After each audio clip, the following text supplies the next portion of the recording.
Hey guys, it's Melanie. Welcome back. I hope you are having a fantastic day. In this video, I want to take you through another in-depth candle review. This is Kringle Warm and Toasty. This is new for fall 2024 from Kringle Candle. I did receive this candle in PR, so that means that I did not pay for it. I am a Kringle ambassador. I'll go ahead and link where you can purchase this fragrance in the description box down below. I will also put my discount code. I do have an affiliate discount code with them. That'll save you 15% off of your purchase. Sometimes that discount code does work in conjunction with some of their sales as well. So it's always worth popping that in the coupon code when you're checking out, see if you can save yourself a little bit of money. Also, don't forget to use rewards points if you have them. That will also definitely save you some money over at Kringle Candles. So anyway, you guys, warm and toasty. Listen, I have absolutely fallen in love with this particular fragrance, and I'm building a cart right now for some more fall candles because I've been reviewing the fall candles since they were kind enough to send them to me in PR.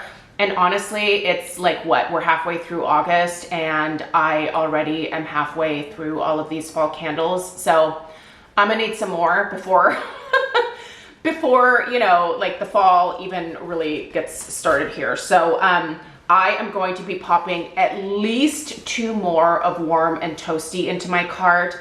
And then I also need some of the wax melts. I adore this fragrance. I think this is probably, I don't know, I'm still kind of deciding like what my favorites are from the fall releases this year. I do plan on doing a favorites videos in terms of like the new fall fragrances that I think are like kind of their best creations this fall.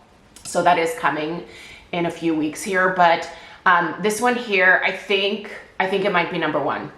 I will compare this to Marshmallow Fireside because I do think that I'll probably get some people asking, you know, how this compares to that. And I feel like Bath and Body Works candles are kind of a good reference point for most of us, since the vast majority of us are quite familiar with a lot of those fall fragrances since they tend to come back year after year. So, but Warm and Toasty, man, this is gonna be a staple for me from now until the end of the year. I even intend on using this one during the holidays. I'm super excited to pair this fragrance with some of my holiday tree scents. Kringle makes a ton of great Christmas tree scents, but I'm actually really excited to pair this one alongside my Voluspa Noble Fir Garland. I picked up the Hearth in that fragrance last Christmas season. And if you know anything about the Voluspa Hearth candles, they are enormous. I think it's gonna probably take me this Christmas and potentially next Christmas too to finish that Noble Fir Garland. But I think it is going to smell so good alongside this one. So anyway, let's get into it. I'm gonna read through the scent description. I will also read through the fragrance notes. I'll tell you what my nose predominantly detects in this scent here. I'll compare it to Marshmallow Fireside. We'll talk strength and throw and overall burn quality, and we'll wrap it up. All right, so the fragrance description reads, Warm and Toasty, gooey, gently toasted marshmallow layers irresistible notes of golden burnt sugar, billowing wood smoke, earthy patchouli, and crushed cedar. Listen, I know I just said patchouli. I want you to ignore that. I know a lot of people are immediately turned off by patchouli. I happen to actually really love a perfumey patchouli. I hate dirty hippie patchouli. Like, I don't like that super earthy take on patchouli myself, but if it smells beautiful and perfumey, I'm all for it. But I'm kind of a bloodhound when it comes to patchouli, and I don't pick it up in here at all. So if that's scaring you off, still give this one a chance. Maybe order it in the wax melts first just to make sure that you don't smell it, but I don't detect any patchouli. So let me just tell you right now, rest assured, you're good if you hate patchouli with this one. All right, the top notes are cedar and smoke. The mid notes are sweet and marshmallow. The base is amber and sugar. So what do I smell here? First of all, it is a very distinct, perfectly golden brown marshmallow note. And this is where I'm gonna kind of start comparing to Marshmallow Fireside. So to my nose, Marshmallow Fireside is more of, and I'm talking specifically about the marshmallow note here, that marshmallow note is more of like when you stick your nose into just a bag of marshmallows that haven't been, you know, toasted on the fire. Like, it's just more of like the pure marshmallow. This marshmallow in here is very much that, like, they say, what is it? Golden burnt sugar. No, golden toasted marshmallow. This very much is a golden toasted marshmallow note. It's not like sticking your nose into a bag of like marshmallows. To me, Bath & Body Works is more of that. This is toasted. So that's definitely a difference between these two. I smell that very, very quickly in this fragrance. But what I also get at the exact same time is that top note of the cedar and the smoke. It actually smells like a smoky cedar. We burn quite a bit of cedar in the fireplace in our backyard. And I really truly smell that exact same like hearthy, smoky cedar type note in this fragrance. And it pairs so well with the golden marshmallow note.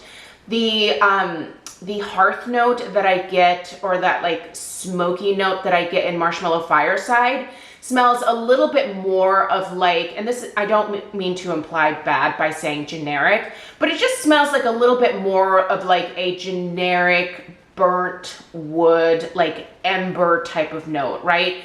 Maybe more of like what most hearth type fragrances come across as, that type of smokiness. This is specifically a cedar smoke. So because we burn so much of it in our backyard, I'm just very familiar with it. And that is exactly what this is. It is a smoky cedar. Now, do you smell amber in here? I do actually detect some amber. I think the amber in this case, it does smell like a really warm, beautiful, slightly perfumey, resinous amber.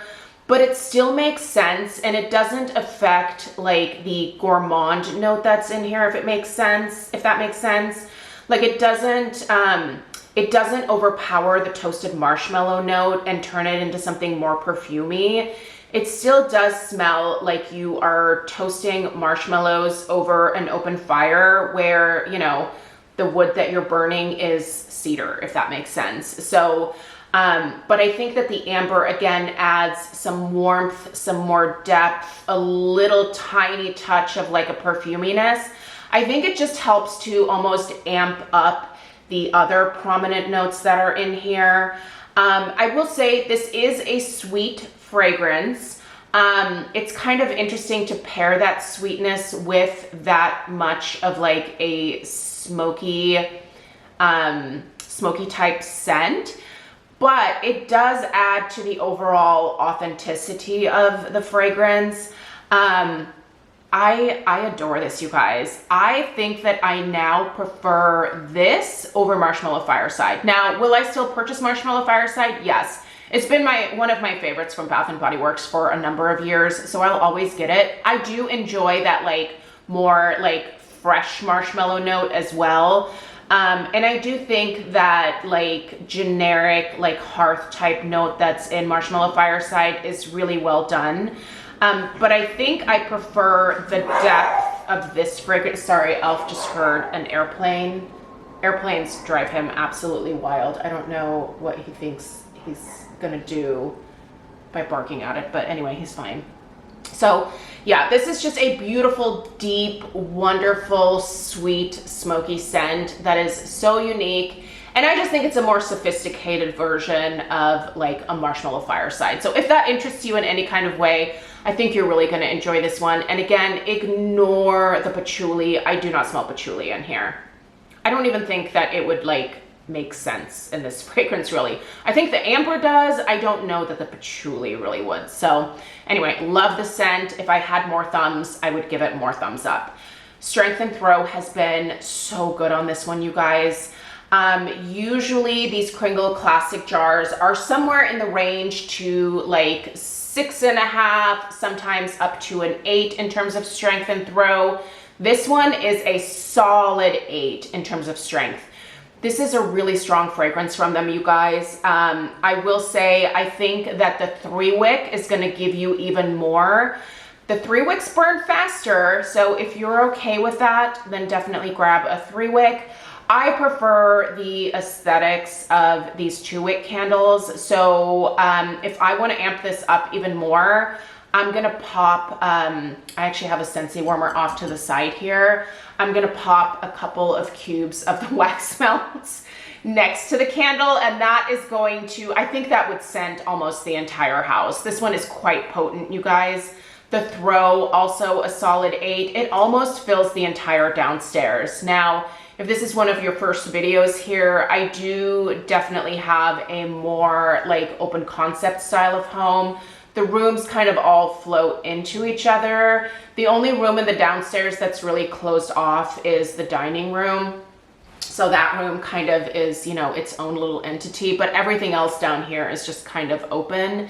And we do have some high ceilings, and for this to do really, really well definitely says a lot. So excellent in terms of strength and throw, and I just don't ever really have any issues burn quality wise, either with the wicks or the wax, because this Kringle soy wax is absolutely fantastic. It never discolors. It just does incredibly well for me. I'll go ahead and turn the candle around. I actually felt like I trimmed these wicks a little bit too short when I went to go light it. I did just light this probably about, I don't know, probably 10 minutes ago, right before I started filming. So it's not even fully pulled out yet, but I can already smell it like over here. Like it's already starting to throw. It's just a really great quality wax that Kringle uses. And I'm so glad that they decided to switch everything over to soy. I just think it has such a cleaner burn. And for me, I really do prefer that. I had a lot of issues with Kringle candle back in the day. I tried them originally back in 2015, I think it was, when they were still using paraffin in these jars. And I did not care for them at all. I did not make that a secret. But once I tried this specific soy formula, I fell in love. Like it just is fabulous. I'm a huge fan of soy, and I think these guys use some of the best high quality soy that you can for making candles, and it makes a big difference. So I'm a huge fan. There's no discoloration here on the jar. There's no discoloration in the wax. The wax pool gets to be like an inch and a half. This one burns quite hot. I will say I have noticed maybe that this one is burning just a little bit faster than some of the other candles. Some of them just burn a little bit hotter than others. I think that might have to do with the fragrance oils, but listen, this is a great scent. If you're at all thinking about picking anything up from Kringle for fall 2024 and you're okay with that sweet marshmallow note that's in here, pop it in your cart, either in the wax melts or, you know, if you're willing to buy the 3-wick or something. I don't think you're going to be disappointed with this. I'm a big fan. I'm ordering more for myself, and I cannot wait to get my hands on more. It's really beautiful and sophisticated, and I'm a big fan. So a big thank you to Kringle for sending this one out for review. And again, if you are new, definitely make sure you hit that subscribe button. If you found this video helpful, give it a big fat thumbs up and share it with your friends. I'll see you guys in the next one. Take care. Toodaloo.